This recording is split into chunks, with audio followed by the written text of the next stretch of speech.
My life has been, filled with, I mean, several different categories of irony, like little messages from the universe that, like, if I talk about to anybody else, that I just can't explain it, and I always sound crazy, so it's just like I have to keep all of these things to myself. Well, my inspiration, it was just unbelievable, like, how it worked out. So I saw something on Instagram one day about, mentoring the youth at the Miami-Dade Juvenile Detention Center. So as soon as I could, I went, which I totally, things were entirely different than I would have imagined. I thought, I was going to be able to confidently speak with some kids. But more than anything, I listened to them. I did let them know that, I'm a convicted felon, which was the thing. I believe that I was the only convicted felon in the room. But of the mentors, I was also, I was the only person who didn't talk, like, in front of all the juveniles. Because in my mind, I had felt I wasn't good enough for them yet. You know what I mean? Because I had heard the other people talk. They got their stuff together. They got their lives together. There was a football player, a doctor, a nurse. I'm not sure what she was. We got Haley Hunt. She's just, I did my research on her. Absolutely. She inspires me, for what she's doing. Honestly, if it wasn't for her, I wouldn't even, who knows what would be happening in my life. But then we got Jake, the infamous Jake. He started talking. I remember he was late, but I guess better late than never. And who shows up early anymore? Anyways, when you're this important, I guess. I don't know. It just makes sense to me. But he started talking about that he has clubs in New York, in Miami, that he signs people, he's in with the music. And there was kids asking him questions like, oh, I could do it, I could do something like that. And the way that he responded, it almost felt like I was one of the juveniles myself. I had never gotten any type of mentoring or anybody to show up in my life and, try to talk to me, give me hope and whatnot. So speaking of giving hope, I felt like I'm not a type of give hope to anybody else. I don't like to sell a dream. I don't like to, be cliche. I like to give proof. You know what I mean? So when he talked and the kids was talking with him, they respected him, nothing against anybody else, but when anybody else talked, the kids kind of had some smart stuff to say, they thought it was funny or whatever, like class clown type stuff. But when he spoke, it seemed like, he definitely had a way of how would I say, rolling on the eardrums, you know what I mean? Like, the ears perk up. I don't know. But I felt like my ears perked up the most. I've been a poet. At that time in my life, I really was just writing poetry, crying myself to sleep. Like, I was single, I was lonely. I had a job that I worked at night.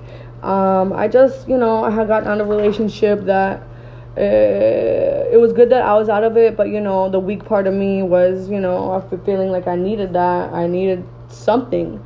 But that day, I went home and I literally downloaded, like, music apps. I said, you know what? I'm going to make music. If I can make poetry, if I'm a writer, I can do music. Let's figure this out. It can't be that hard. Right? So I downloaded some apps. So on the 15th of June, I met him. And then if you see in the messages, it was not too much later I hit him up. I literally with like my first song, like, all right, let's see, you know, like tell me, do I give up now or do I keep going? Like, do I throw this away? Like, am I hallucinating? Like, am I out of my mind? Like, you know, should I call quits, or like, do I really got something going here?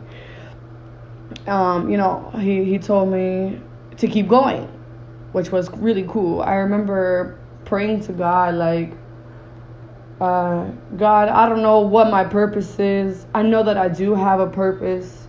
I know that one of my purposes, I would love to be able to have some kind of effect on children, on the kids, and show them that, you know, life really is what you make it, and that anybody can do it. You know what I mean? Like, if I listen, if I could do it, anybody could do it.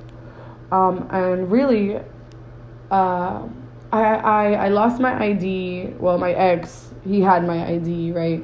So it finally came that he gave it back to me recently. But this whole time, I hadn't been back to mentor the kids because I need my ID and I needed to go do the fingerprints. I couldn't do my fingerprints without my ID. So this whole time I have been working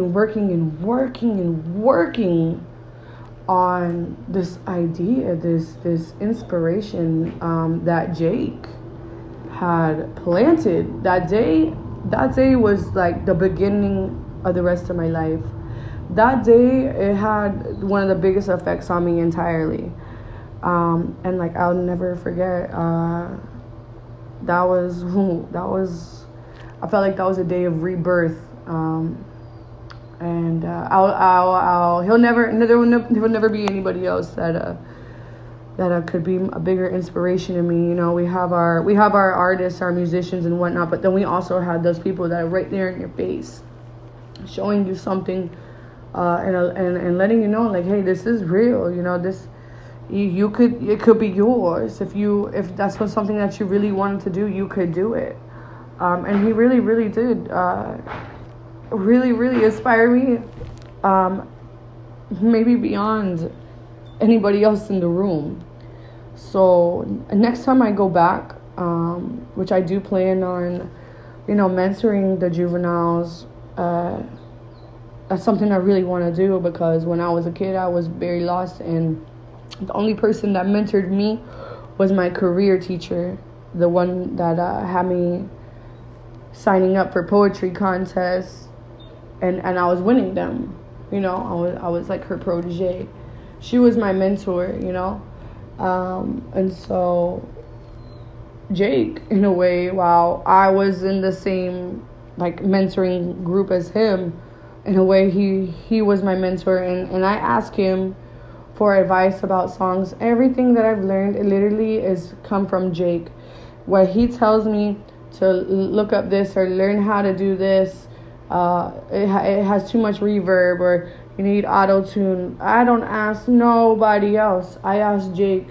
And I know, you know, that this is hard work. This doesn't just happen overnight. But I believe in myself so much that I'm going to make it happen. And I don't care how long I have to work until Jake signs me. That's who I would like to be signed by. You know, I'm big into the universe. I'm big into, like, you know, the first event, along with the settings, people place things to tie into the destiny of something. That's pretty big for me. So I definitely am going to keep working. I hope that one day I can inspire Jake. I can inspire the kids in the detention center, because, yeah, we can always throw these stories or whatever, but this story happened right there where they're sitting. I think that would be just award-winning, you know. I mean, definitely something that, you know, I cross off my bucket list. Definitely, because, you know, when you don't have that and then you have that, you want to make sure that, you know, it's possible for anybody else to have that. To be stuck in the dark, and brought to the light, it seems so impossible when you're so deep under. But I cannot, like, I literally cannot make this up. He like threw me a shovel. He had no idea that I needed.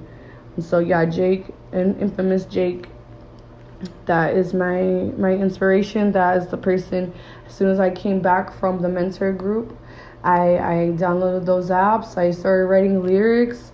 That was the day that the rest of my life began. That was the day that I became Mona Lisa.